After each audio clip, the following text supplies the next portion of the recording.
కేంద్ర పోర్టులు, షిప్పింగ్, జలమార్గాల శాఖ మంత్రి సర్బానంద్ సోనోవాల్తో మంత్రి బీసీ జనార్దన్ రెడ్డి ఢిల్లీలో భేటీ అయ్యారు. కేంద్ర పౌర విమానయాన శాఖ మంత్రి రామ్మోహన్ నాయుడు ఈ సమావేశంలో పాల్గొన్నారు.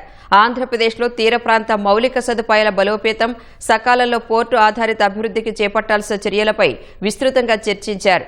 మూలపేట పోర్టు అభివృద్ధిలో విశాఖ పోర్టు అథారిటీ భాగస్వామ్యం, రాష్ట్రంలో పోర్టుల అభివృద్ధికి ఉప్పు భూముల కేటాయింపులో కేంద్ర సహకారాన్ని మంత్రి బీసీ జనార్దన్ రెడ్డి కోరారు. సాగర్మాల పథకం కింద గంగవరం పోర్ట్, అనకాపల్లిలో ఆర్సెల్ఆర్ Mittal, Nippon steel India, AMNS పోర్టుకు అనుసంధాన రహదారులు మంజూరు చేయాలని విజ్ఞప్తి చేశారు. సాగర్మాల 2.0 కింద ఫిషింగ్ హార్బర్ ప్రాజెక్టులకు ఆర్థిక సహాయం, దుగరాజపట్నం మెగా షిప్ బిల్డింగ్ క్లస్టర్కు కేంద్రం సహకారం కోరారు.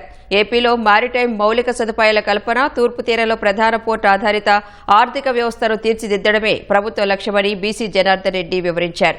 కేంద్ర ప్రభుత్వం, పరిశ్రమ, భాగస్వామ్య పక్షాలతో కలిసి ఏపీ మారిటైమ్ ఎకోసిస్టమ్ బలోపేతానికి కూటమి ప్రభుత్వం చర్యలు చేపట్టిందని తెలిపారు.